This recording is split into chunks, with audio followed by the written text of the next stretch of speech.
os próprios Beatles não gostaram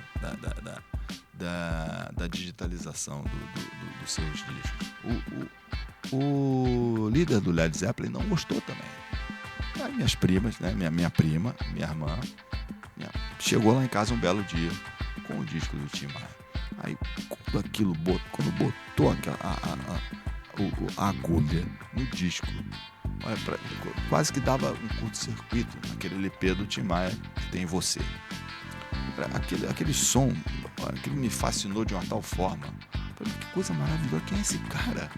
Colocar Luiz Gonzaga naquele palco foi uma ideia assim, um pouco inusitada, mas ao mesmo tempo muito instigante. E acabou que isso se reflete, né, na qualidade do futebol dos nossos clubes. Isso se reflete nos nossos clubes. Aquela coisa da várzea, aquela coisa do futebol da periferia, aquilo infelizmente está em extinção. Não por acaso, né, nós temos hoje tão poucos craques, porque os craques saíam da várzea, saíam da periferia. Bota aí, Ronaldo Fenômeno, músico, escritor, banguense, botafoguense, funcionário público.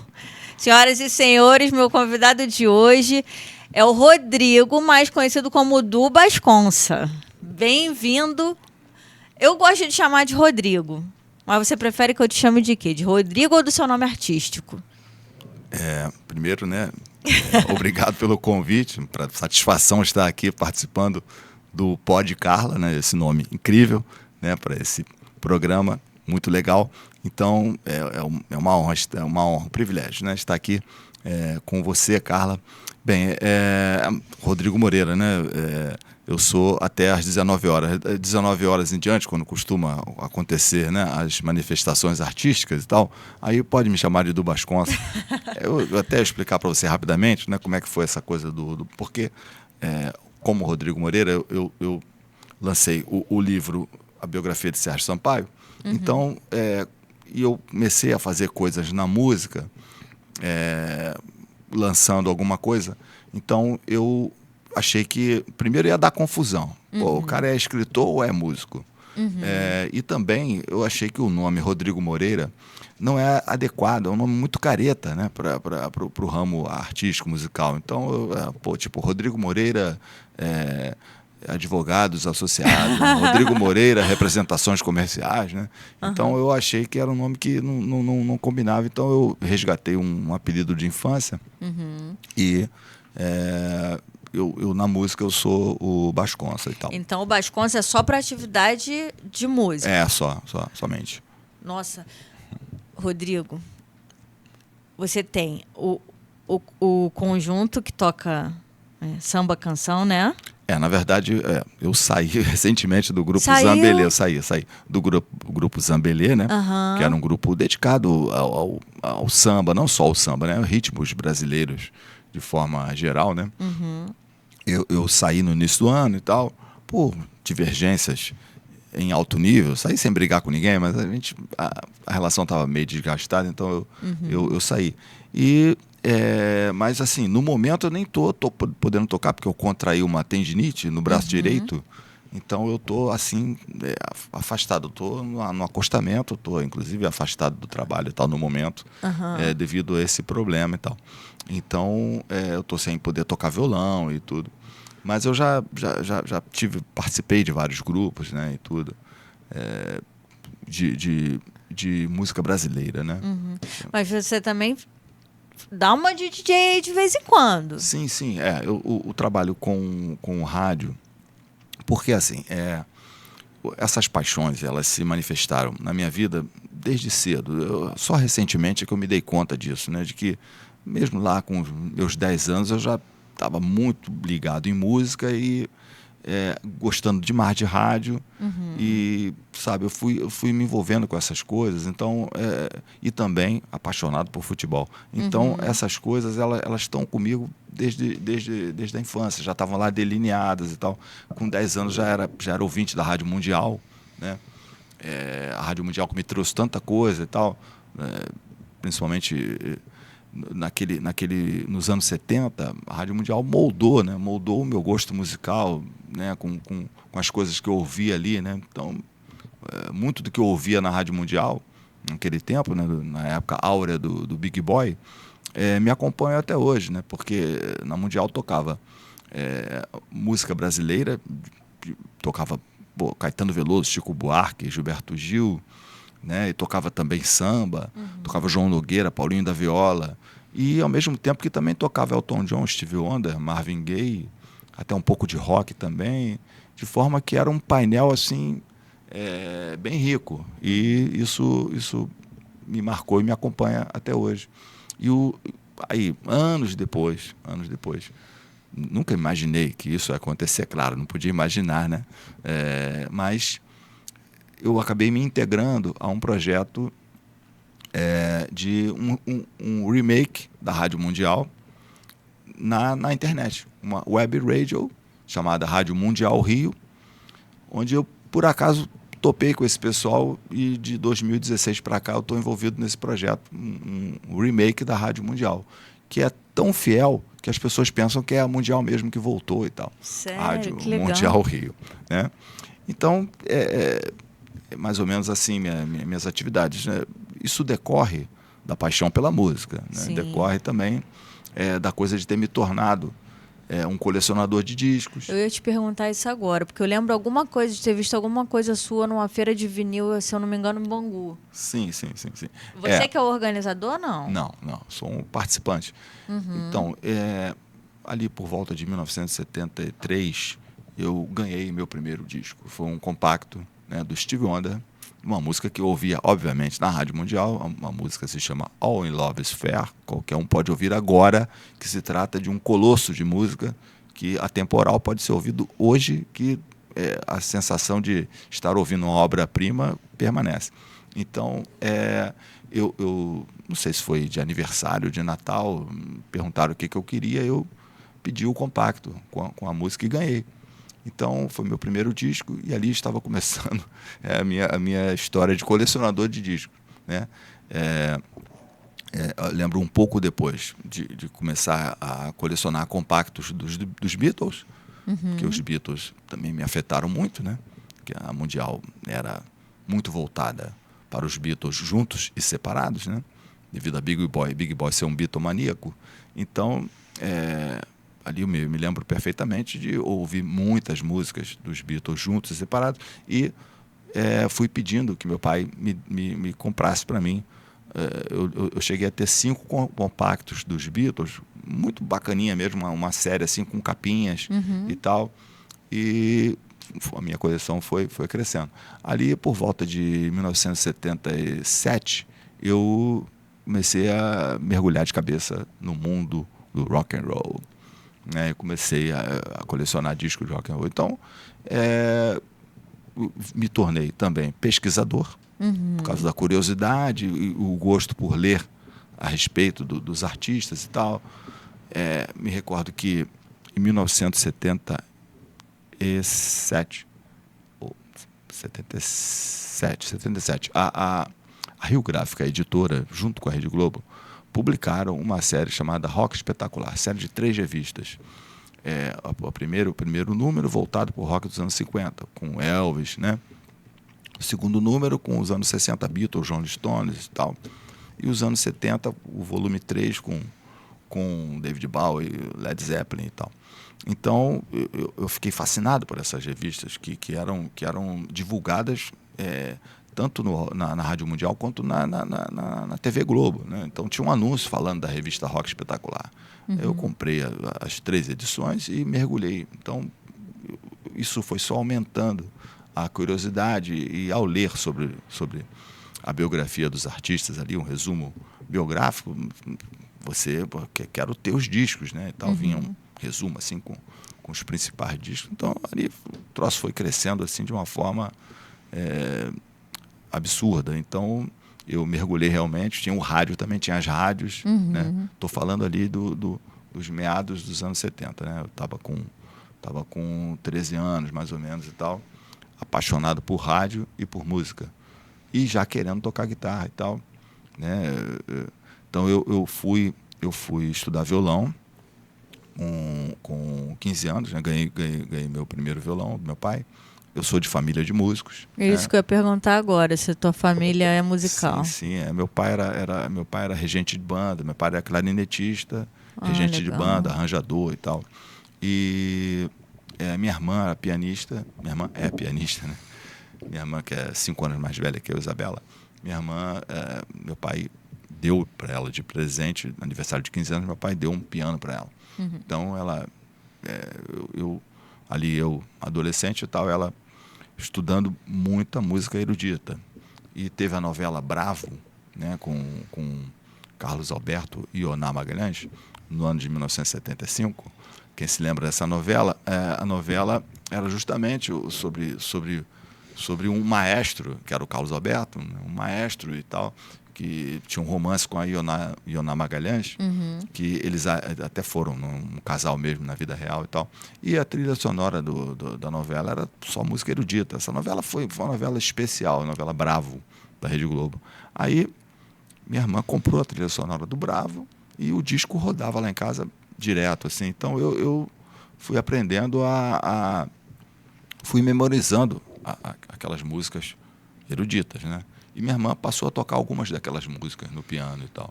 Então isso foi uma influência forte também. Meu pai era o dia todo ligado na Rádio MEC, né? Rádio MEC, AM, né? Ela só tocava música erudita. Também tocava alguma coisa popular, mas era o grosso da programação realmente era música erudita. Meu pai ficava direto ouvindo e tal, e meu pai também era um cara que estudava muito, ele sabia os compositores, tipo assim, tocava uma música, ele falava, o compositor tal. Legal. Tal, sabe? Então foi essa influência forte, assim.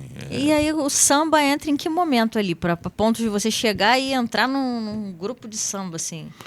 Então, a Rádio Mundial, como eu te falei, ela tocava esse universo todo. Então, para a Big Boy, isso fazia tudo parte do mundo pop. Então, o João Nogueira, o Paulinho da Viola, na visão de Big Boy, faziam parte do mundo pop, assim como Roberto, Erasmo, tudo isso era a Rádio Mundial. Então, eu gostava de ouvir samba por causa da Rádio Mundial. Então, eu escutava na Mundial, eu aprendi a letra de alguns sambas, como, por exemplo, Estrela de Madureira, do Roberto Ribeiro.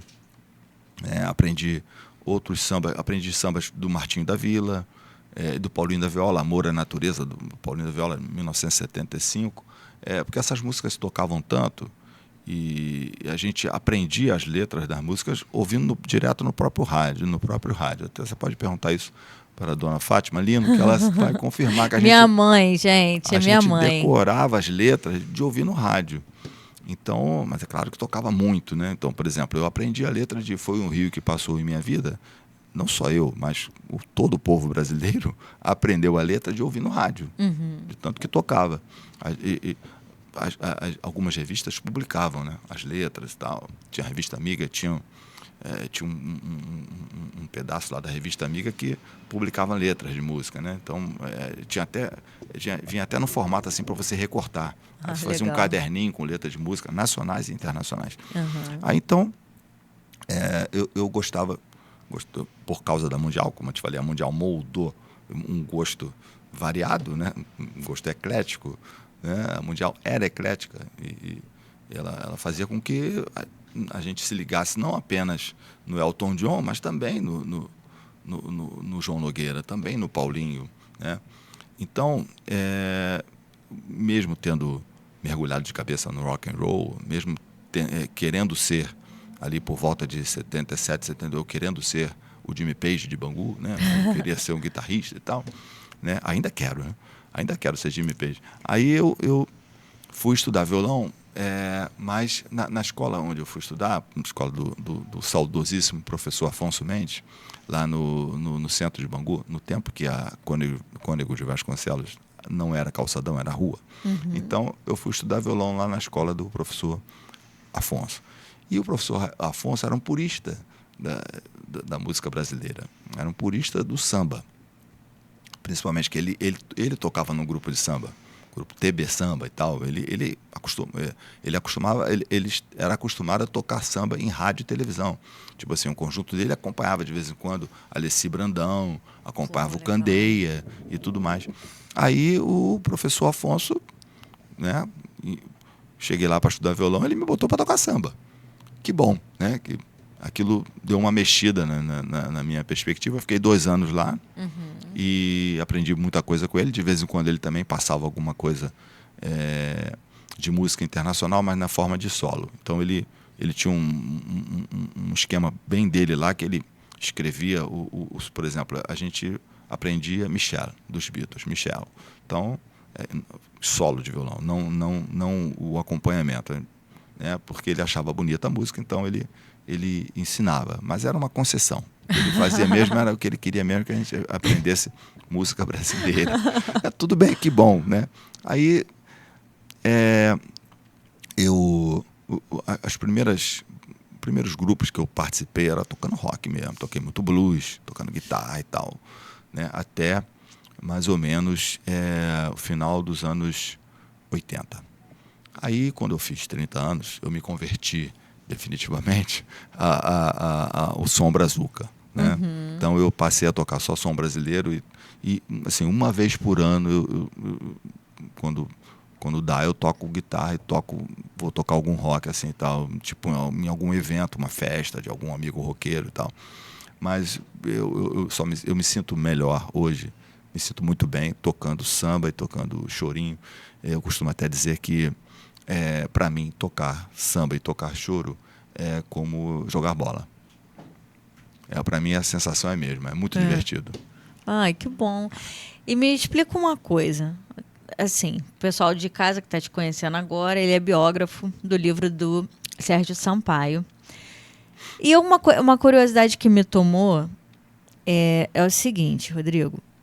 Você era muito fã dele, por que foi o Sérgio Sampaio em específico que você escolheu para biografar a história? Assim,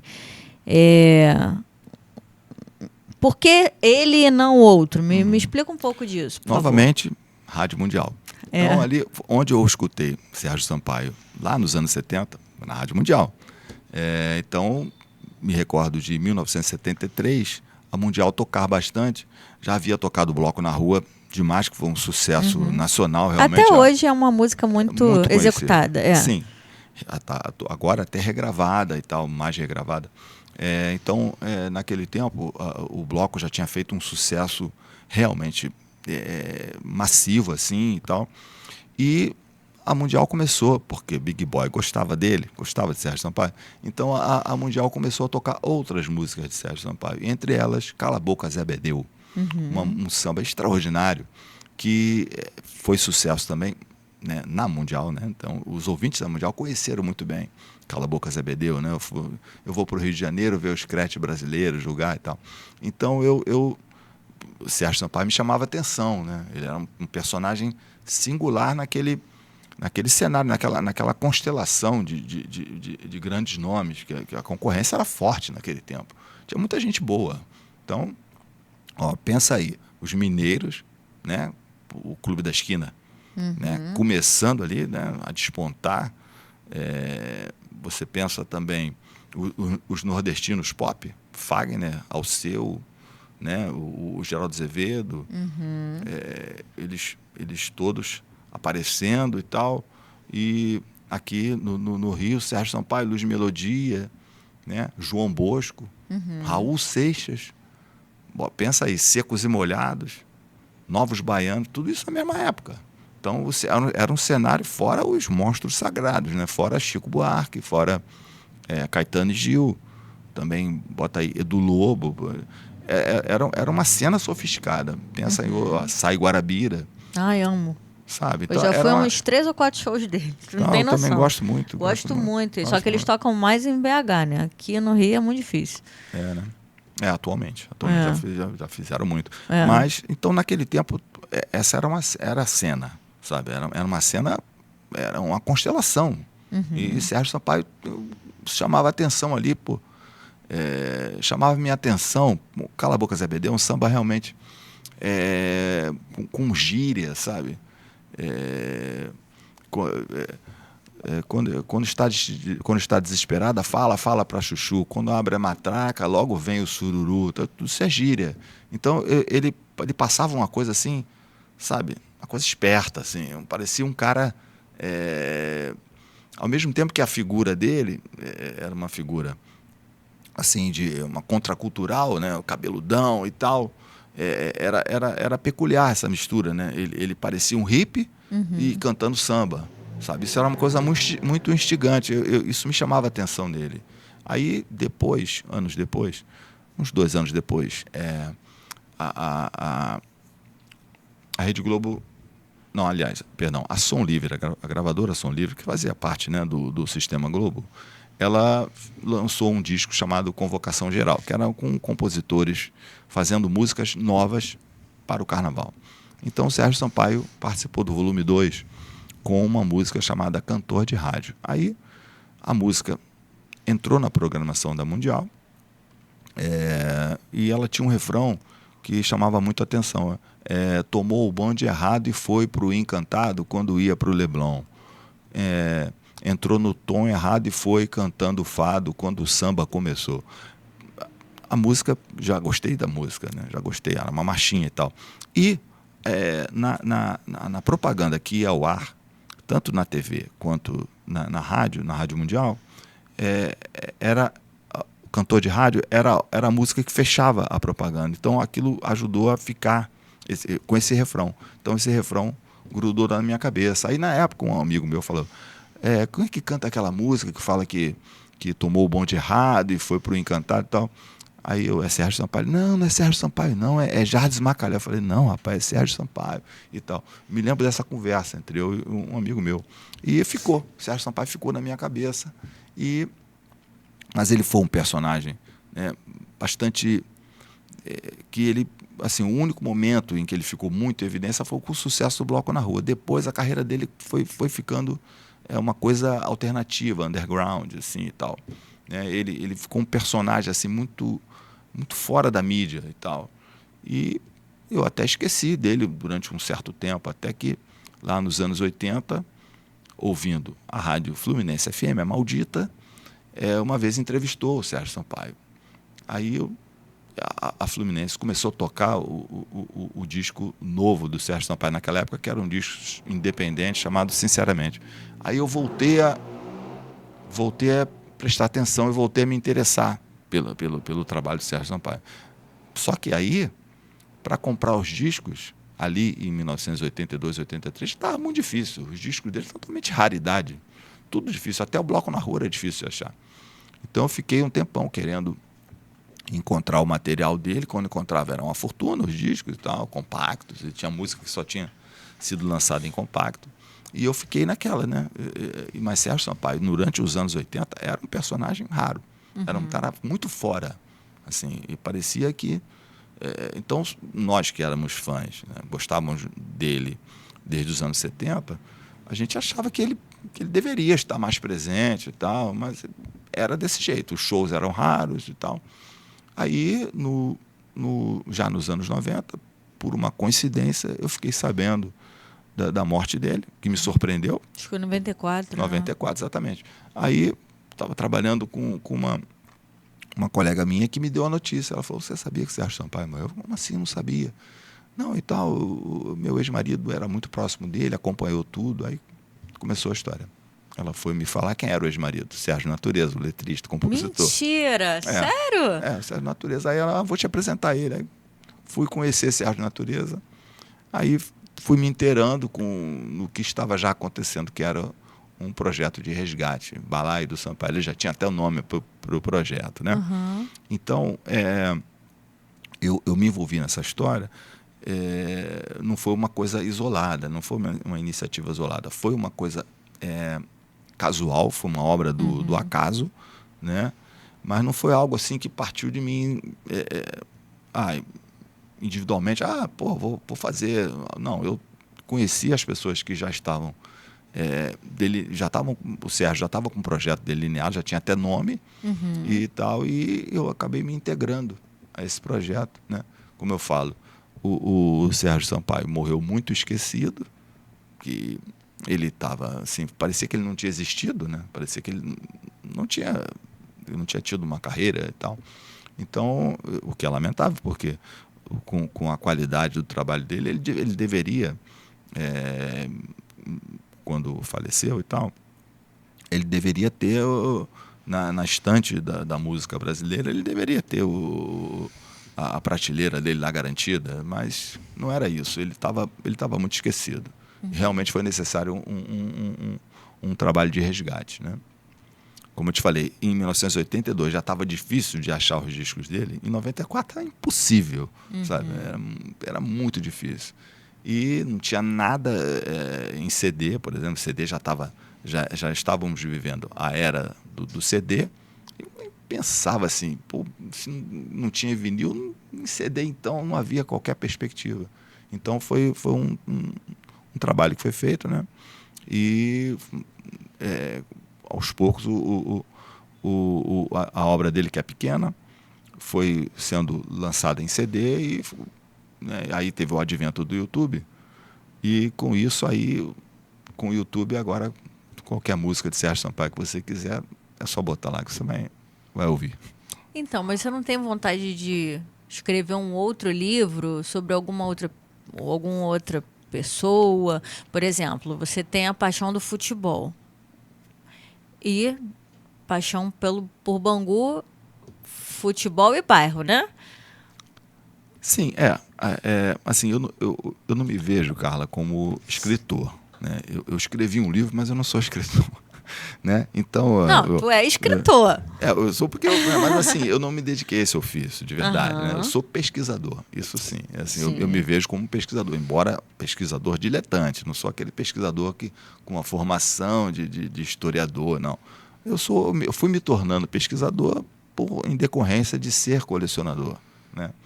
Então, a curiosidade foi me levando a aprender e tal, e até hoje eu estou sempre pesquisando. Todo dia eu pesquiso. Então, eu fui escrever o livro do Sérgio Sampaio, foi um raio que caiu assim, foi uma coisa vertical, tipo assim, ó, vai ser você. Porque eu perguntei para as pessoas, vem cá, mas o Sérgio morreu, eu sei que tem algumas pessoas na imprensa que eram fãs dele. Pô, o Tarek de Souza era, além de amigo, era fã do Sérgio Sampaio. O Tarek de Souza não falou nada que se vai escrever a biografia do Sérgio. Não. E fulano de tal, Jamari França, bota aí outro grande nome e tal, também não. Outro aí, eu citei alguns, ninguém. Então vai ser você mesmo.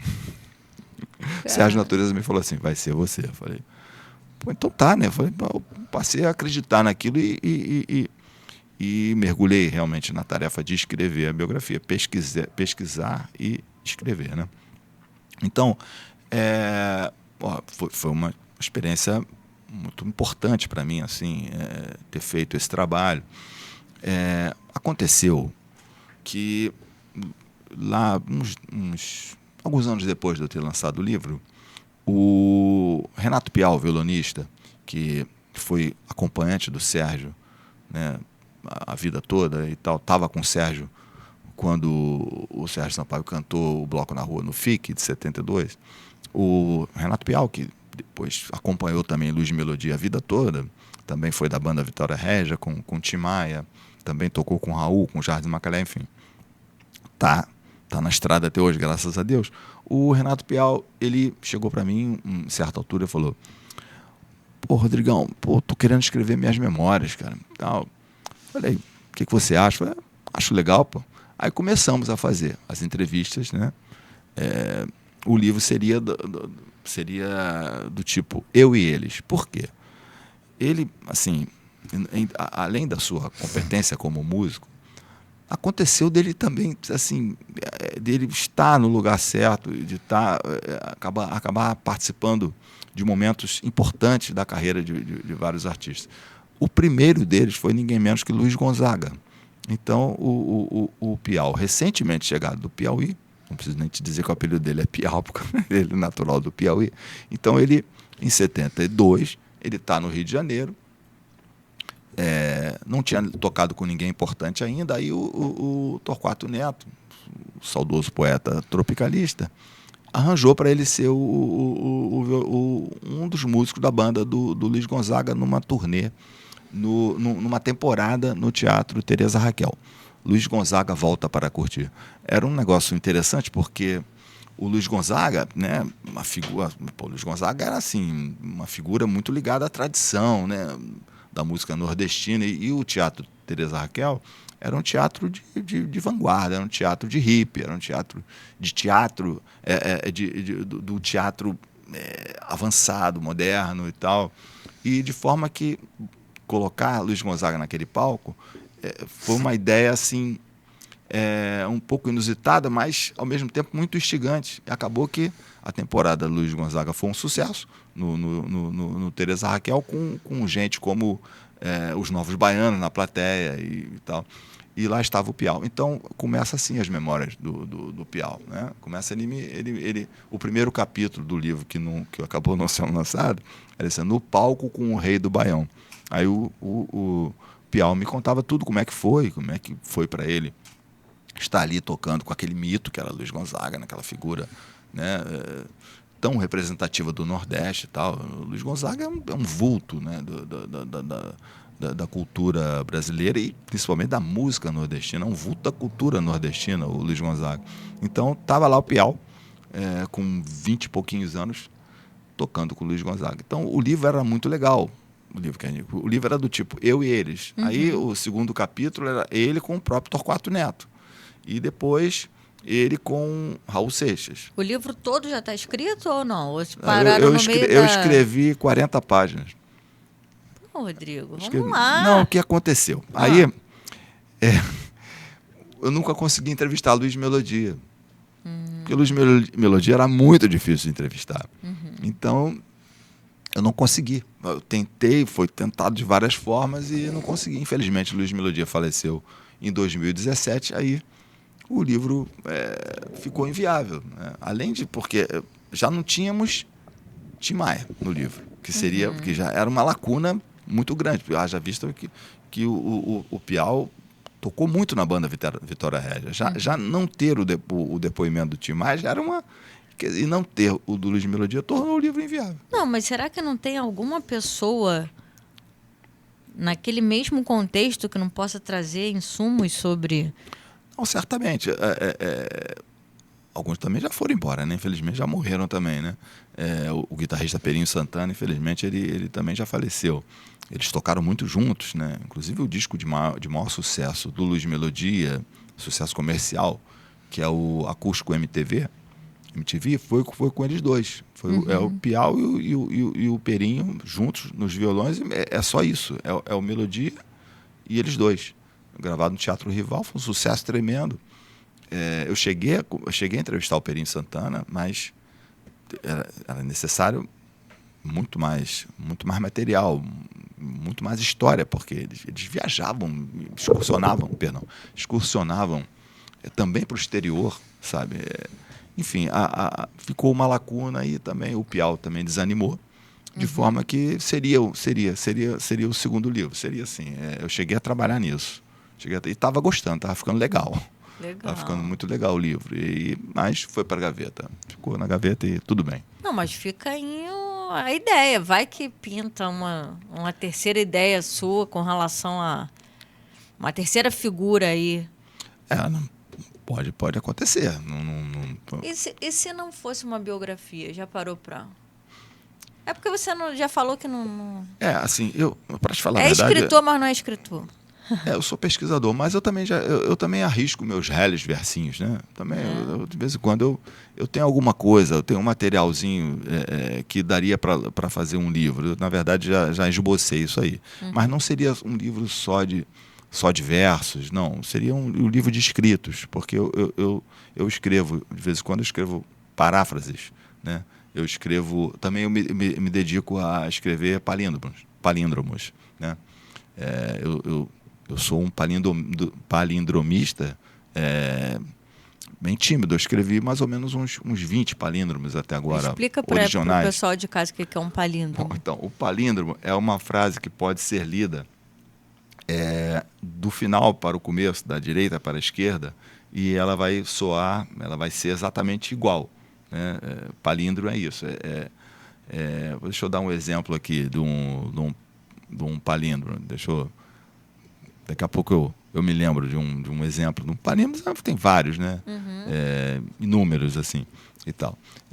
Então, eu me dedico à criação também de palíndromos, eventualmente, quando tenho alguma ideia, porque também tem muita gente craque que se dedica à arte de escrever palíndromos, né? Até o próprio Chico Buarque é um palindromista, né? Com alguns assim insuperáveis, né? Que ele conseguiu escrever, inclusive em outras línguas. Ele escreveu um palíndromo envolvendo o apelido do Milton Nascimento, Bituca. Ele escreveu um palíndromo em italiano, assim, considerado um primor, assim, e tal. Então, de vez em quando eu faço. O negócio do palíndromo é que ele tem que ser original. Né? Eu vou lá, escrevo e vejo se já não existe. Eu escrevi um, né, que foi o seguinte: Fula Massa Caça Maluf. Fula Massa Caça Maluf. Quando eu escrevi, eu mostrei para um amigo meu, falei, cara, vê isso aqui. Aí ele, pô, tá perfeito. Fula Massa Caça Maluf. O caça aí, no caso, com 2 S, né? Fula Massa Caça Maluf. Caça o mandato de Maluf, né? Fula Massa Caça Maluf. Se você ler da direita para a esquerda, tá certinho. Um palíndromo, né, perfeito, porque também não tem vírgula. Né? O palíndromo ele é aceito com vírgula, né? Mas o que é considerado mais perfeito é o que não tem pontuação. Né? Você lê da direita para a esquerda e tudo bem. Então, o Fula Massa Caça Maluf eu escrevi e caí na besteira de colocar num site, né? Caí na besteira de colocar na Wikipedia, numa página da Wikipedia dedicada a palíndromos. Eu fui lá, acho que quando eu fiz esse palíndromo, eu coloquei. Aí um cara foi lá e apagou o meu e escreveu outro, assim, Fula Massa Assa Maluf. Sabe? Aí eu falei, pô, o cara, né, se inspirou no meu e botou outro no lugar, né? Falei, não, tudo bem, eu tenho testemunhas. Tenho testemunhas, todo mundo sabe que eu criei esse palíndromo. Fula Massa Caça Maluf. Então, aí eu tenho esse livro que eu não sei quando eu vou lançar. Um dia eu vou lançar esse livro. Né? Também, de vez em quando, escrevo contos. Né? Pô, legal. Que advém da minha admiração pelo Rubem Fonseca, né? Que é um grande contista brasileiro. Né? Então, eu li um livro, assim, um calhamaço, assim, com tipo 300 contos reunidos do Rubem Fonseca. Nossa, cada um uma obra-prima, cada um melhor que o outro. Então eu falei, não, tá bom, vamos escrever contos, mas também não posso querer imitar Rubem Fonseca, porque isso é ridículo. Até porque ele tinha um estilo assim inimitável, né? O Rubem Fonseca fazia um negócio assim que tem contos dele que viraram até filmes, né? Porque já tem todo um roteiro ali cinematográfico esboçado, né? Então, enfim, quando eu faço alguma coisa, eu procuro saber se aquilo é original. Pode ser bom ou mal, pode ser bom ou ruim, mas não pode ser cópia, sabe? Na medida do possível, né? Vem cá, e o futebol? Tu é atacante ou não? Não, eu joguei bola. Não joga mais? Porque eu não tenho condições físicas. Eu tentei um jogador razoável. Eu em 2013... Jogador razoável, humilde. Era razoável, porque os que jogavam comigo eram realmente muitos dos que jogavam bola lá no campo do Fazenda, perto de onde eu moro, ali na rua, entre as ruas, Rua dos Banguenses e a própria Rua Mongólia, que é onde eu resido ainda hoje. Ali tinha um campo do Fazenda. Então, que tinha, na verdade, 2 campos. Era o campo do Fazenda e o campo do Fonseca. Então, ali jogavam o fino dos caras ali da minha área, que vários deveriam ter seguido carreira, sabe? Alguns seguiram. Tinha um colega aqui, eu jogando no time C da escolinha do Fazenda, ele jogando no time A, que era o Venivaldo, ele foi profissional. Ele jogou no Campo Grande e tal, e depois eu fiquei sabendo que ele jogou em vários clubes, terminou a carreira dele jogando no Rio Negro de Manaus. Então, um cara saído dali. Então, ali era um celeiro de jogadores, né, de futebol. Bangu, né? Bangu, Padre Miguel, com a coisa de ter muitos campos, muito lugar para praticar, né? Naquele tempo era, né? Hoje não. Hoje isso se reflete, né, na qualidade do futebol dos nossos clubes. Isso se reflete nos nossos clubes. Aquela coisa da várzea, aquela coisa do futebol da periferia, aquilo, infelizmente, está em extinção. Não por acaso, né, nós temos hoje tão poucos craques. Porque os craques saíam da várzea, saíam da periferia. Bota aí. Ronaldo Fenômeno. Bento Ribeiro. Sim. Começou no São Cristóvão. Olha só. Foi recusado no Flamengo, porque não quiseram não quiseram pagar a passagem dele, um negócio assim. E o cara era um gênio da bola, né? Saído de Bento Ribeiro. Então, isso não acontece mais. Quer dizer, acontece, mas em muito menor escala, porque o futebol é muito menos praticado. Mas ele, até a década de 80, tinha muito campo. Muitos campos viraram CIEPs. Tudo bem, o CIEP eu acho uma coisa, sempre fui a favor do projeto e tal, mas assim, acho que não poderia deixar de ter lugar para o futebol ser cultuado e cultivado, né?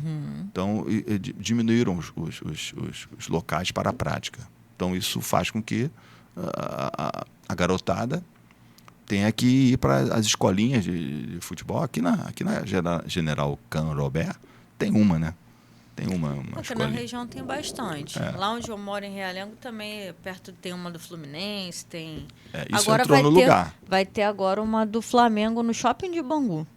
Uma escolinha do Flamengo. Eu acho interessante, mas isso entrou no lugar desses campos e acaba de que... várzea. Mas aí você acaba que direciona um público específico, porque quem vai para a escolinha é quem pode pagar a escolinha. Exato. Você tira a possibilidade da pessoa que não tem recurso, né? Da criança que não tem recurso.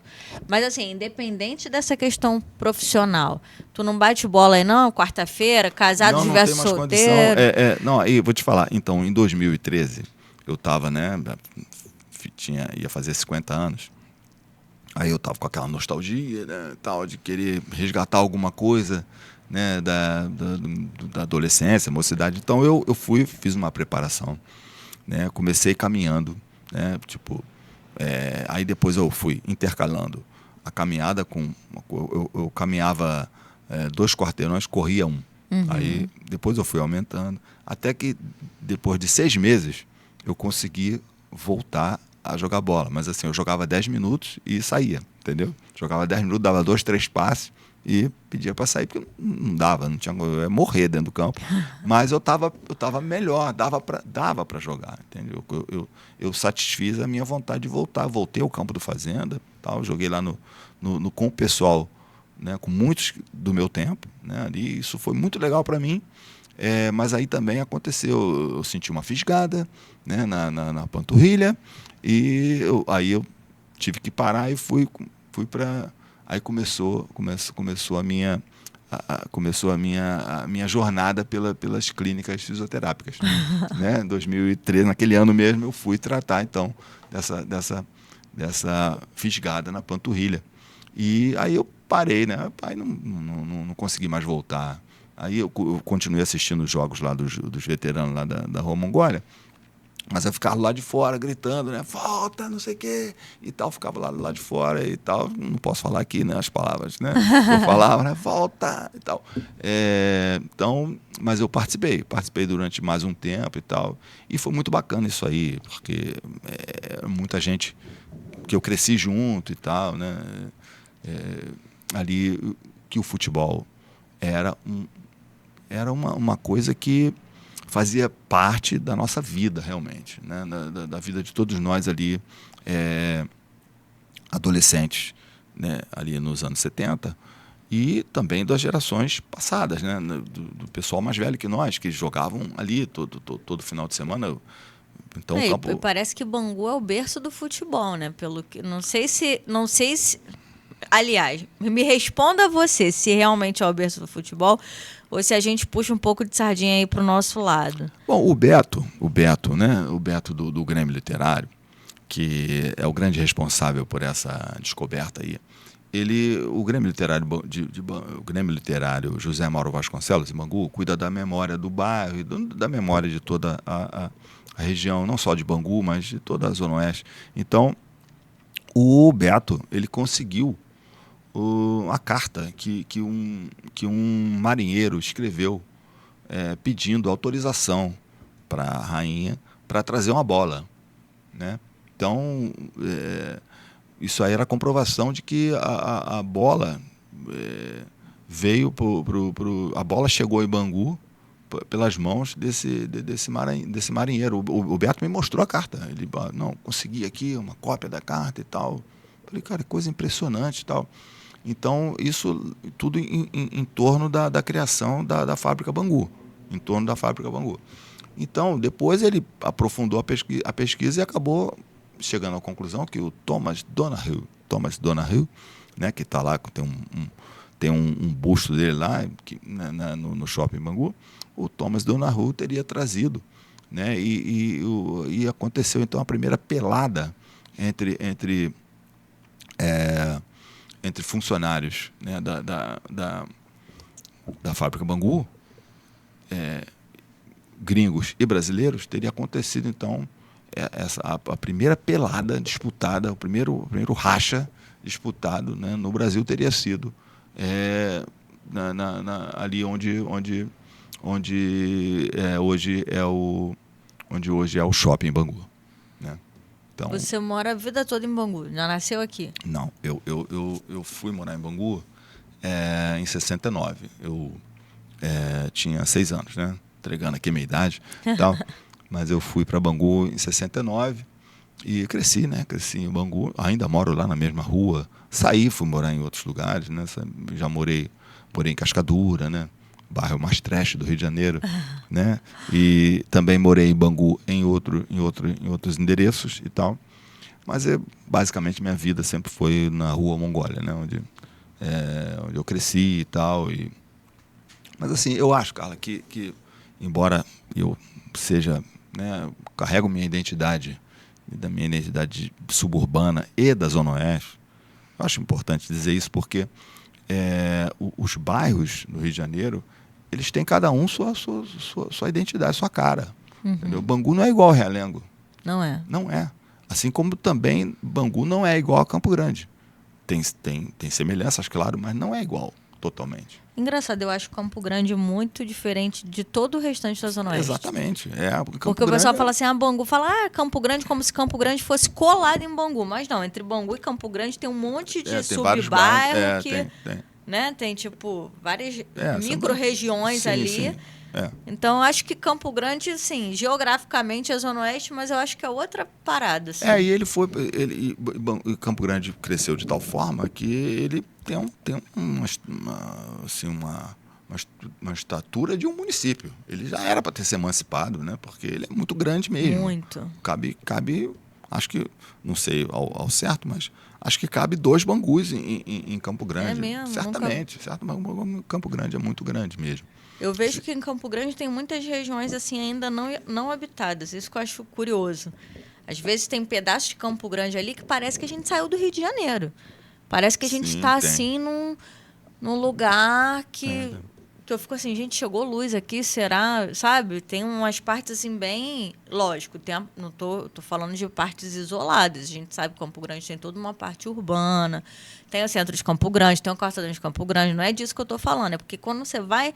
Você está falando do tamanho de Campo Grande, né? Você vai ali... Não, são coisas distintas. O Rio da Prata de Campo Grande, lá no final da estrada do Cabo Sul, ele tem toda uma vida própria ali, sabe? Costumes e coisas, né? Ali o pessoal anda de cavalo. Isso que eu ia falar, sabe? do Enfim, cavalo. E você vai para a zona norte. Aliás, aqui Magalhães Baixo é Zona Norte, né? Não é Zona Oeste. Magalhães Baixo é Zona Norte. Não já, sabia. né? Então você vai para... mas bota aí, vai Madureira. Mas não tem nada a ver com Bangu. Bem diferente. Muito diferente. Muito. Né? Tem algumas similaridades, mas é diferente. Bota aí Penha. Nossa, é um outro universo. Sabe? Olaria. Mas, Rodrigo, tu pegou a época da fábrica em atividade lá em Bangu? Sim, peguei. Eu peguei, sim. Por quê? Inclusive, tem até uma coisa interessante, que o apito da fábrica, os 3 apitos, ele servia como despertador, né, para a população.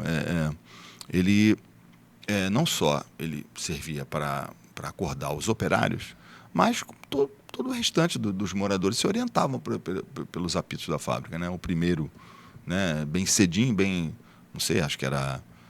Não sei se era 4 da manhã o primeiro, ou 5 e tal, mas eu ficava meio que acompanhando, assim, e no silêncio da madrugada, o apito ele ficava ecoando, né? Dava-se até um certo medo, assim, sabe? Dava-se um certo receio, assim, tal, aquele som do apito.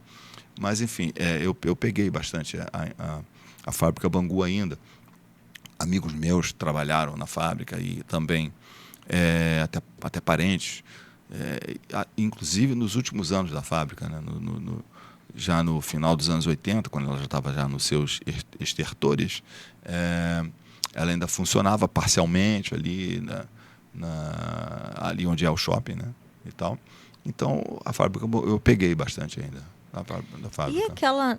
Tem uma... Não sei se é lenda, se é verdade, que tem túneis embaixo da... Será que aquilo é verdade? Isso eu não sei. Que falam, não, porque tinham túneis que ligam a casa do Silveirinha. Cara, rola uma coisa mística ali que eu tenho muita curiosidade. Nossa, eu nunca fiquei sabendo. Não, eu sempre... Mas eu vou procurar saber. Dizem que tem um túnel que liga ali a casa do Silveirinha até a fábrica. Tem umas histórias assim. Depois procura saber, porque... E até mesmo a história do Silveirinha, porque fica aquela coisa de transformar ali num museu, onde é a casa dele ou não, né? Isso é uma coisa que vem aí através dos anos e não se define. E eu tenho muita curiosidade de ver ali dentro, como é que é. Sim. Eu acho que... Um muro grandão. Não dá vontade de botar uma escada ali e subir. Há uns 10 anos atrás, eu comecei um romance chamado Zero Hora. O que foi o Zero Hora? Zero Hora foi um bordel, um inferninho que teve em Bangu. Ele começou ali onde hoje é a Praça do Cassino, né? Nos anos 50. E depois parece que teve um incêndio nele e ele voltou a abrir na Rua Maravilha, a esquina da Rua Maravilha com a Avenida Santa Cruz, que é onde eu me lembro mais dele, né? Passava de ônibus, passava no famigerado 393 ou no 918 e passava mais no 393, né? Porque o 918 antigamente ele vinha por dentro. Antigamente a rua Francisco Real, ela era mão dupla. Então o 918 vinha por ela. Aí e o 393 ele vinha beirando a linha do trem. Aí então eu passava e via, né? Voltando, eu olhava pro Zero Hora já funcionando, já com a porta aberta, já tipo umas 8, 9 horas da noite, e com aquele, né, com aquela luminária lá no meio e tal, o Zero Hora exercia um fascínio, assim, um lugar muito underground, assim, completamente, né? Eu nunca fui lá, nunca tive coragem, né? Aí, anos depois, eu resolvi pesquisar a respeito, Aí que eu fui lá em loco, mas ele já fechado. Aí entrevistei vários moradores e tal, entrevistei várias pessoas, consegui entrevistar até frequentadores do Zero Hora, né? Então eu comecei a escrever. Escrevi também alguns capítulos desse livro, mas parei. Um romance, Zero Hora, um romance que se passa lá, nesse bordel, nesse inferninho, que era o Zero Hora, né? E pretende concluir? Eu tenho que concluir. Esse eu tenho que concluir. Eu tenho que levar a termo essa história. Rodrigo, tu tem um quê de jornalista, então, né? Porque assim, a tua escrita toda ela é baseada em entrevistas, não? Sim. Sim, na verdade, eu tentei. Eu fui estudar letras na UERJ, né? Assim, baseado na ideia de que eu poderia ser professor de literatura. Né? Acabei abandonando, trancando letras depois de 2 anos e meio e fiquei tentando. Mas não gostou por quê? Não, o curso era muito maçante. É. Sinceramente, olha, gostei de pouca coisa na faculdade de letras, português e literatura. Gostei de pouca coisa, a maioria eu achava muito maçante, sabe? Era só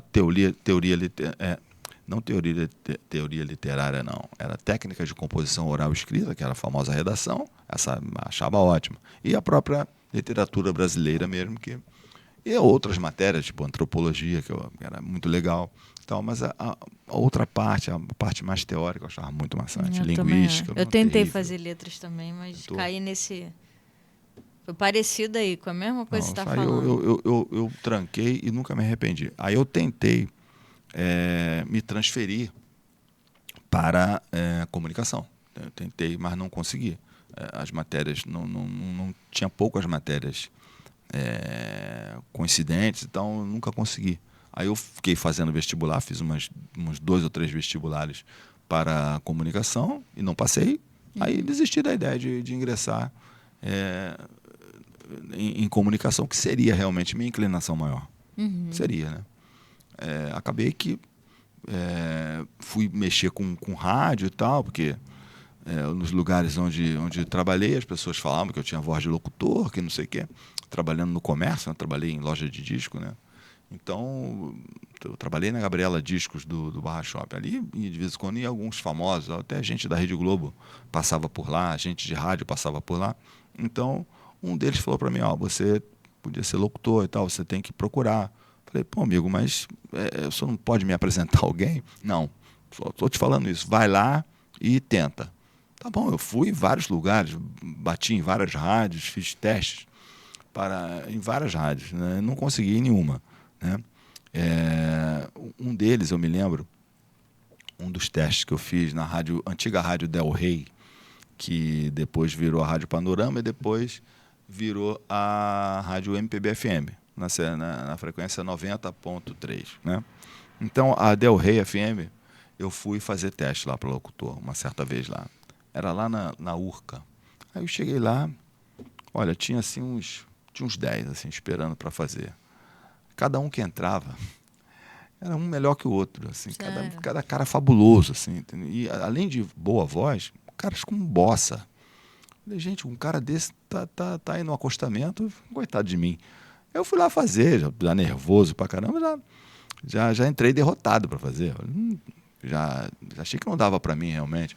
E isso era comum. Eu chegava nos lugares, tinham caras incríveis, assim, muito melhores que eu, sinceramente. Não é uma falsa modéstia, mas os caras eram bons mesmo e estavam... Porque não tem. O ramo é muito fechado, né? Então, aí eu meio que fui desistindo também dessa coisa de ser locutor de rádio. Aí, mas por vias tortas, acabei me tornando locutor de web rádio, né? Que é a rádio Mundial Rio, não, onde eu atuo, faço programa de casa, já tô sem poder fazer por causa da tendinopatia que me acometeu aí desde o início desse mês, né? Então, e também eu me envolvi com outras web rádios, né? Em 2020, em plena pandemia, eu dei de conhecer virtualmente Luiz Antônio Melo, que é o criador da Rádio Fluminense FM, a Maldita. Então, trocando ideia com o Luiz Antônio Melo, por causa do livro Sérgio Sampaio, né, a gente, né, acabou, por que a gente não funda uma rádio, uma web rádio? Aí ele deu o nome e nós fizemos a Rádio Devaneio. Devaneio, a web rádio, que começou muito bem. Durou menos que um ano. Aí no final de 2020, aí encerramos e tal. Aí eu fiquei com aquela coisa, eu já tinha adquirido, eu já estava no Mundial Rio, então eu adquiri um certo know-how de como fazer. Aí juntei com mais 3 amigos e fundamos a Rádio Para Todos Incorporated. uma rádio para você. Aí fizemos a Para Todos, né, com a proposta de tocar um repertório muito variado e alternativo. Então, na Para Todos, que existe até hoje, eu, além de um horário de 8 às 11 da manhã, com locuções gravadas, né, não ao vivo, eu também levei para lá um programa que eu já estava fazendo na Devaneio, que é um programa de música regional, que eu, a partir de uma certa época, não sei se foi a partir de 2000 mais ou menos, eu me vi um apreciador de música regional, sabe? Outra conversão minha, assim, caraca, eu gosto muito disso. Aí comecei a pesquisar, né? E comecei a juntar um repertório e fazer um programa de música regional aos domingos, às 7 da manhã. Horário, sim, acho apropriado, né? Então, está aí o programa Manhã Regional. A web rádio, ela funciona, então, em horários específicos? Não, ela funciona 24 horas. E aí, como que faz? Assim, cada... Não, um horário X você... cada um pegou um horário. Eu peguei o horário das 8 às 11 e cada um fez as suas locuções gravadas. Né? Ninguém faz ao vivo. Entendi. Ninguém faz ao vivo. Aí, né, cada um foi fazendo a sua parte, fomos colocando no ar e tal. Eu que tenho mais conhecimento da coisa, assim, técnica de como fazer, de como programar e tal, eu fiquei um pouco mais com essa parte, assim, de programar e tudo. Né? Mas cada um foi gravando a sua parte e fomos fazendo assim. Então, mas aí no caso é locução e a apresentação ali das músicas, ou tem algum durante o dia tem alguma programação para, por exemplo, entrevistas, algo desse tipo? Não.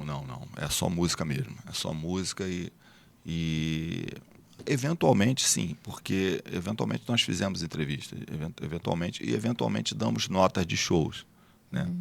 Vai acontecer, por exemplo, o Fagner vai fazer apresentação no MAN, né, final de maio. Pô, dá tempo a gente gravar bonitinho e botar, né? Então, a gente chamou isso de drops. Aí, vamos gravar um drops com o Fagner e tal. Morreu o fabuloso Edi Star, morreu essa semana. Pô, fazer um drops, a rádio para todos, né?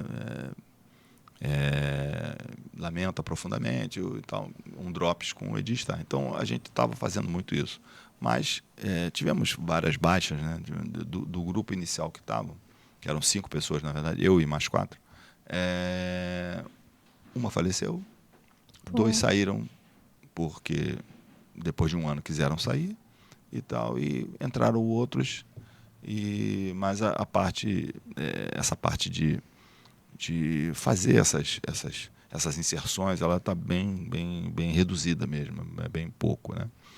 Aí, então, eu foquei no Manhã Regional. Aí, o programa já com 3 anos já e tal, muito material.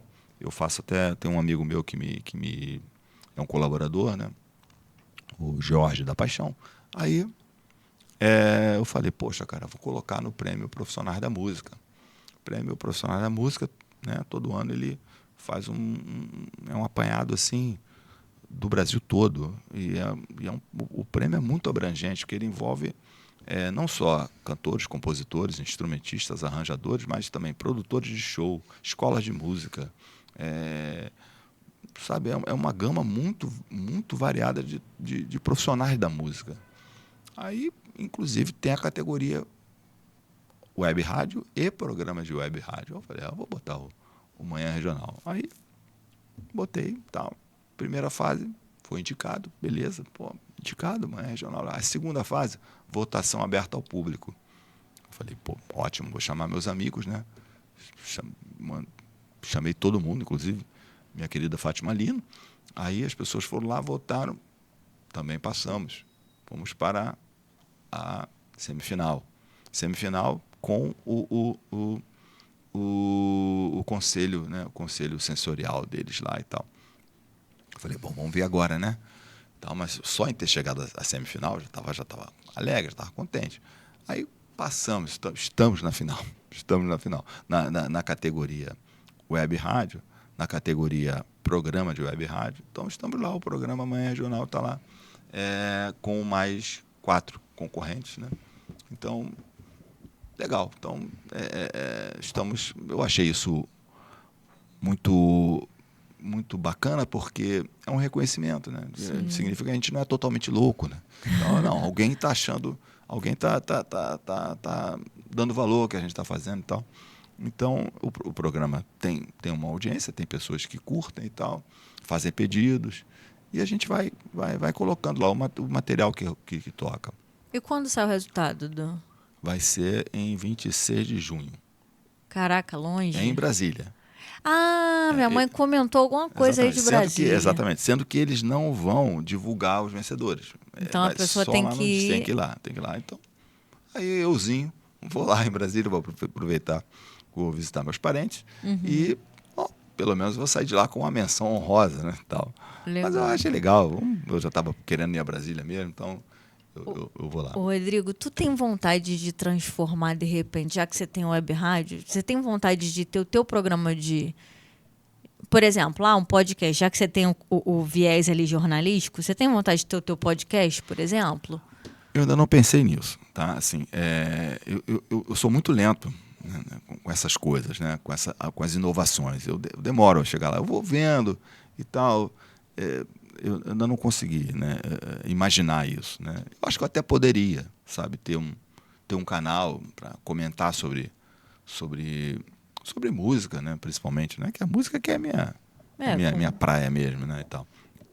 Eu poderia ter, mas eu ainda não cheguei a isso. Eu ainda não consegui visualizar isso aí. Na verdade, eu preciso primeiro me inteirar, saber de tudo, como é que é e tal, para poder fazer alguma coisa, né?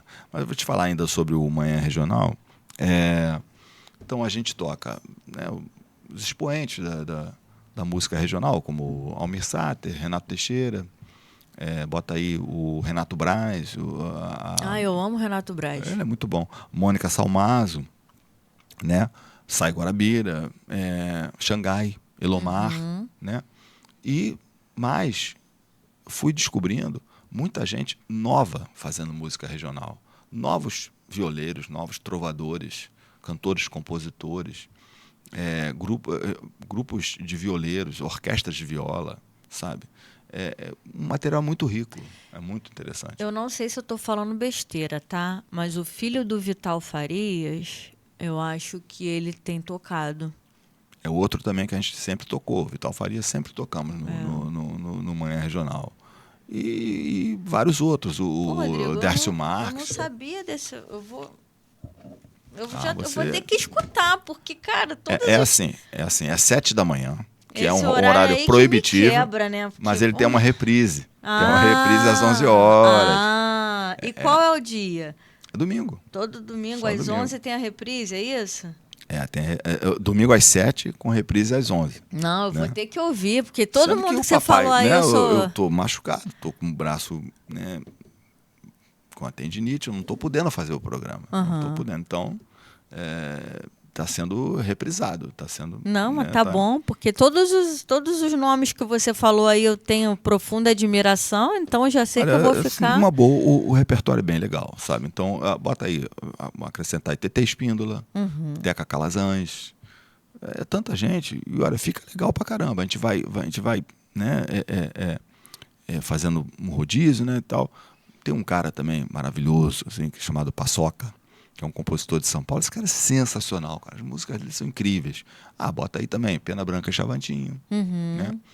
Duplas de autêntica música sertaneja brasileira, autêntica música caipira, né? Como a dupla Zé do Cedro e João do Pim, a dupla da Madeira. Essa eu não conheço. Zé do Cedro e João do Pim. É sensacional.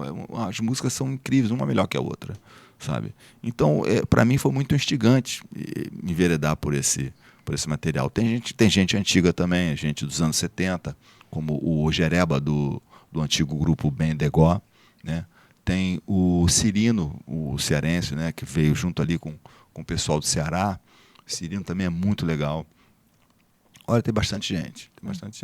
Tem caras novos, gente nova fazendo, como eu te falei, gente nova fazendo. Tem caras já que já estão com uma certa idade, mas só estão aparecendo agora, como o Levi Ramiro, que é um artesão de instrumentos. Ele é violeiro, artesão de instrumentos e compositor paulista. Que ele, só agora que ele está tendo... Mônica Salmazo já gravou coisa dele, ele também, ele próprio, tem lançado CD, né, próprio e tal, mas é um cara já veterano também. A gente tem falado aqui muito de música, mas assim, você não falou nada da Jovem Guarda. Não te pegou o Jovem Guarda ou... Eu peguei o final, né? Não digo que foi o final, foi o pós-Jovem Guarda, né? Ali. Roberto me afetou muito também, né? Claro. Inclusive a Mundial tocava muito o Roberto. E o Roberto era onipresente, né? Tem até uma história legal, porque em 1972, acredito que foi 72, a gente vamos com a família para Barra de Guaratiba, né? Coisa e tal. Vamos para a praia, vamos para Barra de Guaratiba. Aí, um belo de um sábado, né? Pô, Barra de Guaratiba, Praia do Oi, super cheia e tal. Aí tinha um carro onde o cara estava ouvindo. A música que rolou o tempo inteiro foi o LP do Roberto Carlos com Amada Amante. E a recordação que eu tenho é que todo mundo que estava ali gostava. Criança, adulto, sabe? Todo mundo gostava daquele som, sabe? Então, Roberto era pop mesmo.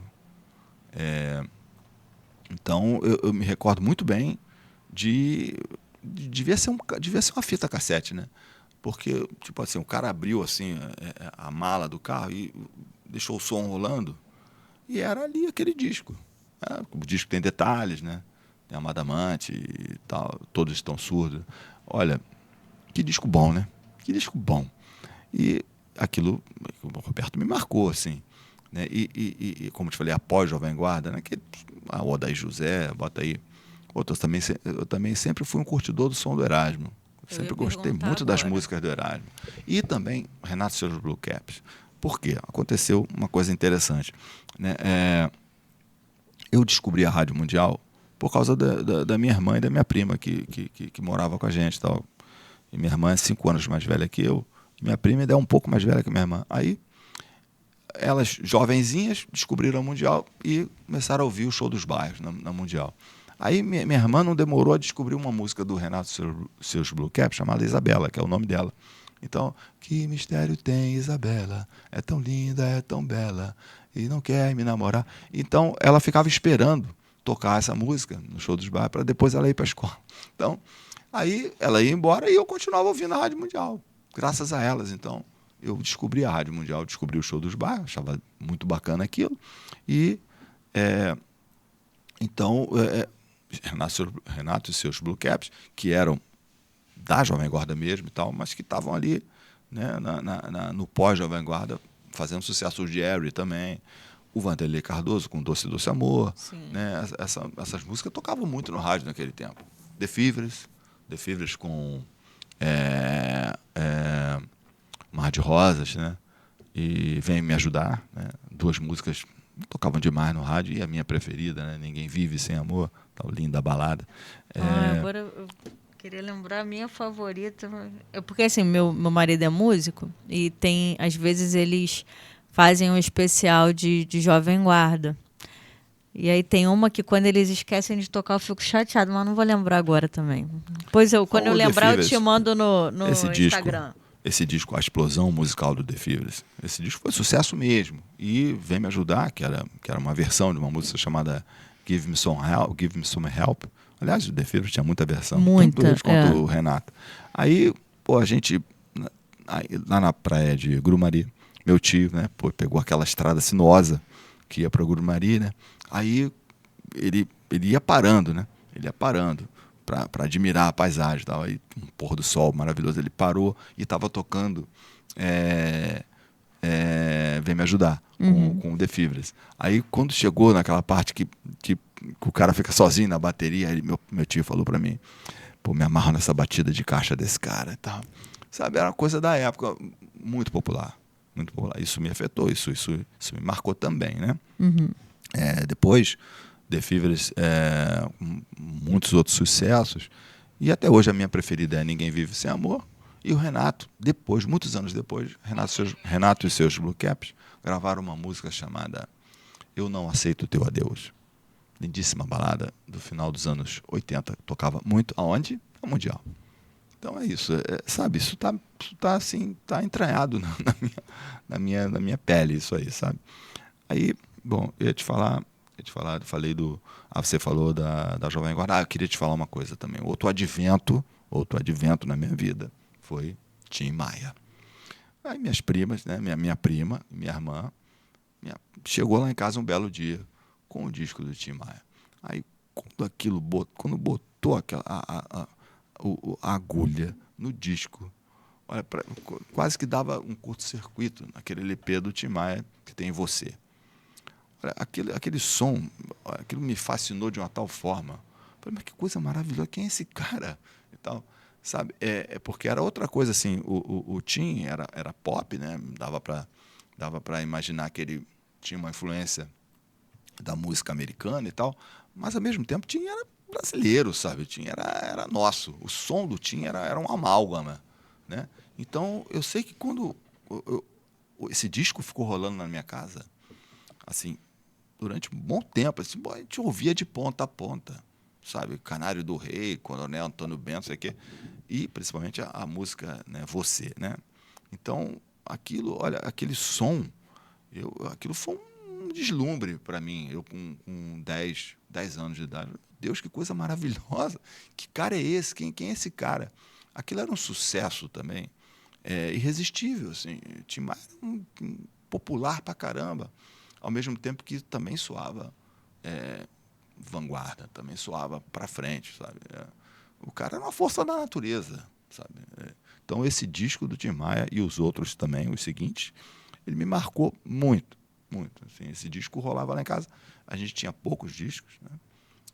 Minha prima arrumou também arrumou os discos de orquestra, assim, tipo Paul Muriat, né? Com Love is Blue, arrumou, bota aí, também os discos de novela, né? Tipo Selva de Pedra, Internacional. Trilha sonora, né? Nossa, cara, pô. Eu lembro que o 1 era nacional e o 2 era internacional, né? Exatamente, sabe? Os dois, nacional e internacional. Então, minha irmã comprou o da trilha sonora de Carinhoso, né? Que foi uma novela também, uma novela das 7, mas que fez um bom sucesso também, com Cláudio Marzo e Regina Duarte, de par romântico, né? Então, tinha várias músicas ali que eu já conhecia da Mundial. Então, essas coisas foram, né? Eu guardei esses discos durante muito tempo, né? Elas foram, minha prima saiu, minha irmã depois casou, e os discos ficaram lá em casa. Assim como a vitrolinha, né? Então, foi a minha formação. Foi a minha formação, assim, né? A novela Brava, a trilha sonora do Bravo, né? E o Tim e tal, tudo isso era muita informação, viu? E quando tem essas feiras de disco, no caso, para você apresentar o teu acervo, ou é coisa de venda mesmo, compra e venda de disco? Então, eu conheci a feira de disco de Bangu, né? Eu conheci ali por volta de 75, 76, eu tomei conhecimento da existência da feira, ali na Avenida Santa Cruz, entre a Silva Cardoso e a Rua 12, ali pegando no buraco, o famoso buraco do Faim. Uhum. Então, ali, em 1975, olha, era tanta gente que mal você conseguia passar na calçada, sabe? Então, eu ficava olhando, achava legal e tudo, mas eu ainda não era, né? Eu ainda não tinha nem idade para estar ali junto com eles. 2 anos depois, sim, em 1977, eu já virei um frequentador da feira, né? Comecei a comprar discos, né? Tipo assim, eu comprei meu primeiro disco do Led Zeppelin, eu comprei na feira de Bangu. E fui comprando Pink Floyd e tal. Eu fui comprando, aí fui me tornando um frequentador assíduo. E era realmente um programa para nós, né? Ir para a feira domingo, né? Domingo ir para a feira de Bangu era um programa, assim, para nós, né? Era muita gente vendendo, os vendedores, assim, personagens, né? Personagens que até hoje nós lembramos lá. E eu depois me tornei um vendedor da feira também. Me tornei um vendedor. A primeira vez que eu vendi na feira de Bangu foi em 1980. Um vendedor chegou e falou comigo, eu vai ter dia que eu não vou poder vir, você pode vir aqui e tal. Falei, tudo bem, ô Márcio, eu venho tal. Aí ele ia, deixava comigo os discos e eu ficava lá vendendo para ele. E eu já achei aquilo, sabe, eu estava ali no meio, junto dos vendedores, eu estava com 17 anos, né? Então ali eu estava junto com os vendedores que eu tanto admirava, eu não estava sabendo, mas ali eu estava começando minha carreira também de vendedor de disco, né? Tudo decorrência do fato de ser colecionador, né? Então a feira atravessou essas eras todas, né? Personagens saíram, muitos morreram e tal, e novos foram chegando. Eu fiquei durante um tempo, depois eu me afastei, voltei no início dos anos 90, eu voltei já na era do CD. Também uma época muito massiva assim da Feira de Bangu. CD, caramba, era muita gente que frequentava lá e tal. E a feira também de Bangu, notória também por causa do pessoal que cultivava a música black. O pessoal dos bailes, né? Os DJs, os caras que tinham equipe de som, né? Frequentavam a feira de Bangu. Né? Aí eu ficava admirando esse pessoal de longe, pessoal do soul, né? Isso foi uma coisa que eu também testemunhei, né? Essa época. Em 1976 começou o movimento black no Rio, que na verdade já existia, né? Então ele só virou uma coisa assim, virou uma espécie de um modismo. Então eu também depois você conversa com a Fatinha, vai lembrar dessa época, do pessoal cabelo black e tal, cultuava, né, as roupas e tal, os sapatos de 2 andares e tal, e os bailes. Então esse pessoal ia muito para a Feira de Bangu e eu também acompanhei isso aí, né? Aliás, tinha os blacks e tinha os cocotas, né? Então, os cocotas, o pessoal gostava de rock, né? O pessoal de cabelinho enroladinho, fazia permanente e usava chinelo virado, né? Então, cocota tinha aquela coisa, a calça cocota, aquela calça lá embaixo, né? E o chinelo virado era indumentária dos cocotas, né? E o pessoal do black era aquele cabelo black e tal, né? As calças também típicas e o sapato de 2 andares, né? O nome era sapato cavalo de aço, né? Então, naquele tempo tinha no Bangu Atlético ia mais o pessoal que gostava de rock, ia lá para ouvir Beckman Turner Overdrive, Alice Cooper, Boston, Slade, tal, não sei o quê. Left Side com Mamma Mia, sucesso daquela época. E no Cassino Bangu o pessoal do soul. Então ficava assim, né? Então eu acompanhei essa época. E a feira de Bangu, né, sempre ali um point né, que atraía todo esse pessoal aí. Aí eu, 90 e pouco, eu estava ali novamente na feira vendendo e tal. Depois eu me afastei de novo quando me casei. Aí voltei para a feira em 2013, né, quando eu voltei e estou lá até hoje. Estou lá até hoje na feira e tal. Vi a fase em que o vinil entrou em desuso, assim, né, tal, porque parecia uma transição definitiva. Tipo assim, antigamente nós tínhamos o 78 rotações. Dos 78 rotações, passamos por LP, que é 33 e 1/3. Então, né, os 78 rotações ele foi aposentado mesmo. O LP, como o conhecemos, ele aposentou os 78 rotações. Aí, então, parecia que essa transição do vinil para o CD parecia uma coisa definitiva. Ninguém mais vai ouvir vinil. Era o que todo mundo pensou na época, né? E de forma que eu saí vendendo meus discos, né? Vendi muita coisa. Eu estimei que em 10 anos eu vendi 1.000 discos. Caraca. E comprei também, devo ter comprado uns 1.000 CDs. Né? Fui substituindo. Era o que estava em voga. Estamos vendendo nossas coleções, comprando tudo em CD. Então, aquele LP não, vendi, comprei o CD. Era isso. Só que ninguém esperava, mas o vinil deu a volta por cima, sabe? aconteceram coisas, por exemplo, o advento do gravador de CD, o advento do MP3, foi condenando o CD à morte. Sabe? Foi isso aí que aconteceu. O MP3 condenou o CD à morte. Mas olha só, há uma diferença entre o som do disco e do som do CD. Sim. O disco tem toda uma coisa emocional envolvida. Mas o som do CD é melhor, não? Isso é uma discussão. Olha só o que aconteceu. Eu, quando eu fui ouvir, primeiro disco que eu ouvi em CD, que foi um Beatles, eu estranhei. Achei limpo e tal, mas eu estranhei. Me lembro muito bem que depois a gente acostumou, mas eu estranhei ao ouvir em CD, né? A qualidade parecia, né, superior, parecia um som limpo, um som com mais volume, e você ouvindo com mais nitidez certos instrumentos e tal. Mas eu não gostei muito, tá?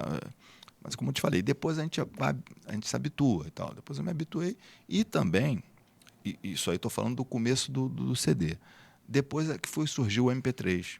Que o MP3 é um formato onde você comprime, tem perda de qualidade. Isso é assumido. O MP3 não reproduz fielmente o som de um arquivo digital, porque o som de um arquivo digital, no formato WAV, ele bota aí uma música de 3 minutos e meio, 40 megabytes, 50 megabytes. Então, para circular, criaram um MP3. Aí o MP3 pega esses 50 megabytes e transforma em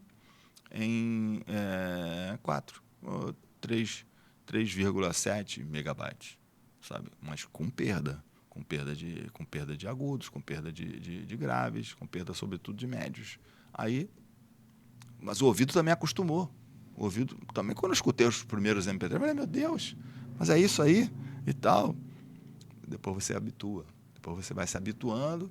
Aí acostumei, beleza. E tal, e pronto. Aí fiquei curtindo o MP3, que, né, naquela fase do Napster, aquele frenesi de fazer download e tal, né? Passei por todas essas fases. Aí depois, como te falei, ninguém esperava, o vinil foi virando o jogo. Porque o vinil, de fato, nunca acabou. Pela mão dos colecionadores, pela mão dos DJs, ele nunca se extinguiu. Então, né, começou a voltar e tal, e eu fui voltando também para minhas velhas bolachas, porque eu não vendi tudo. Então, voltando, quer saber? Esse som aqui é o som que realmente me agrada. Então, eu voltei com tudo pro vinil e, graças a Deus, hoje uma das minhas maiores curtições hoje é participar justamente dos encontros de colecionadores e DJs, né? Onde o prazer de tocar a bolacha faz parte do ritual, né? Você pode até tocar com a controladora, sabe? Todo mundo faz festa, faz baile com isso, tudo bem. Mas para o pessoal que é aficionado, o gostoso mesmo é tocar o bolachão, sabe? O som é diferente. Eu ainda não consigo dizer, é melhor, tecnicamente melhor. Não. Depende muito do disco, sabe? Por exemplo, tem o disco Dark Side of the Moon, do Pink Floyd, do Prisma, famoso. Para mim, esse é um disco esse disco é tão detalhado, é tão detalhista o disco, ele é de uma concepção tão rica que realmente, para mim, ele foi feito para o CD. O CD, ele é uma experiência incrível ouvir o Dark Side of the Moon no CD, sempre achei isso, né? Mas certas coisas, por exemplo, os próprios Beatles não gostaram da digitalização dos seus discos. O líder do Led Zeppelin não gostou também. Não gostou de quando passaram os discos do LED para o formato digital. Ele não gostou. Falou que alguma coisa ali ele achou que achatou, que não sei o quê, que perdeu a amplitude de som, isso, aquilo e tal. Eu não sou como o Ed Mota, que é um cultor, né, do vinil, né? Eu gosto muito. O som do vinil me agrada mais. Mas eu não sei te dizer realmente, o digital é melhor.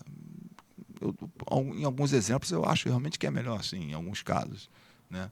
Mas em outros eu prefiro ouvir James Brown no vinil. Legal.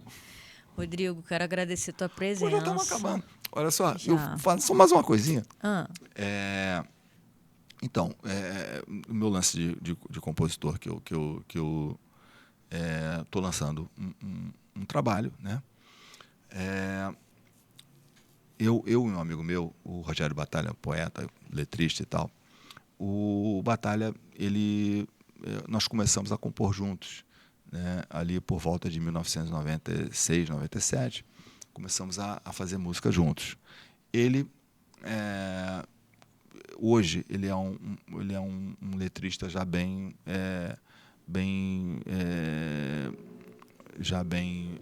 estabelecido. Ele fez música com o seu parceiro mais constante, é o Moacir Luz, né? Então, mas ele já fez música com o falecido Elton Medeiros, com o Cristóvão Bastos, tem uma música dele agora com o Pedro Luiz. Enfim, ele já é um letrista, né? Muita gente, até o próprio Ney Matogrosso, porque ele fez uma música com Gerson Conrad, do Secos e Molhados. Então, o Ney Matogrosso acabou cantando a música. Então, o Batalha, ele já... Mas naquele tempo, 97, não. Ele era, né, um desconhecido naquela época. Mas ele havia escrito um livro chamado Bazar Barato. Uma compilação assim, de escritos e tal, independente, obviamente. E ele ficou mostrando de mão em mão e tal. Aí mostrou para o Ali Salomão, que na época gostou e começou a dar força para ele. Aí, uma vez, Moacir Luz e Aldir Blanc foram participar de um evento lá na lona de Vista Alegre, né? Que o Batalha é da Vila da Penha. Aí ele foi lá e levou o livro, aí chegou lá no camarim, entregou o livro pro saudosíssimo Aldir Blanc. Aí foi embora. Aí quando ele deixou os contatos no livro e tal. Aí quando chegou, assim, com o dia raiando, o Moacir Luz ligou para ele. Rogério Batalha, nós estamos aqui acordados, eu e Aldir Blanc estamos aqui acordados por sua causa, porque a gente não foi dormir ainda por causa do teu livro, sendo que eu já musiquei 2 letras suas aqui. Você quer ouvir? Aí já cantou para ele e tal. Aí ali começou a parceria entre o Rogério Batalha e o Moacir Luz. E o Batalha mandou para mim algumas letras, eu fiz uma música chamada Bem Cotado, e o Batalha, né, levou para o Moacir Luz de imediato. O Moacir Luz gostou da música e deu força para a nossa parceria e tudo. Nós, quando foi, isso 90 e tal, quando foi em 2009, por aí 2010, ele falou, vamos fazer um CD com as nossas pérolas. Falei, tá bom, vamos embora, vamos tentar fazer um independente aí. E chamamos, né, vários intérpretes e pessoas que a gente conhecia lá da Lapa e tudo. E começamos a gravar, então, o CD que se chama Encontros na Lapa. Conseguimos fazer, gravamos 10 músicas, né, com vários cantores. Eu entro só como compositor nesse disco, né, Encontros na Lapa. Por que Encontros na Lapa? Porque ele foi gravado todo num antigo estúdio que tinha na Rua da Lapa, chamado Estúdio Saci. Então, mas não é porque os artistas eram da Lapa. Alguns eram ainda são, né, a cantora Elisador, Roberta Nistra e tal, o Oswaldo Guzmão e outros caras que eram ali da cena da Lapa e tal. Aí nós conseguimos fazer esse CD chamado Encontros na Lapa. O Moacir gravou a música Bem Cotado e nós já lançamos a primeira música, que é uma valsa canção, se chama Como Se Fosse, foi lançada o ano passado. E nós estamos na agulha para lançar a música com o Moacir Luz, Bem Cotado. Nós já estamos mixando e vamos lançar. E também, quem participa do disco, o agora já saudoso Edi Star, que o Batalha, ao saber da história do Edi Star, escreveu uma letra, falando e tal. Aí eu fiz um bolero e chamei o próprio Edi, o Edi foi e gravou. E a gente né, queria lançar e tal, que o Edir já com uma idade avançada, né, com mais de 80 e tantos anos, né, aquele receio, né, que eu queria lançar com ele em vida e tal. Então, acabou que não conseguimos. Agora, ele encantou, né, então a gente vai lançar, mas ainda não podemos, porque ainda faltam alguns detalhes para mixar e tudo, mas a música vai ser lançada se Deus quiser. Vai sim. Rodrigo, obrigada pela participação. Eu agradeço. Eu vou colocar lá na legenda ali do YouTube, pessoal, no vídeo, a informação da rádio que o Rodrigo faz o programa.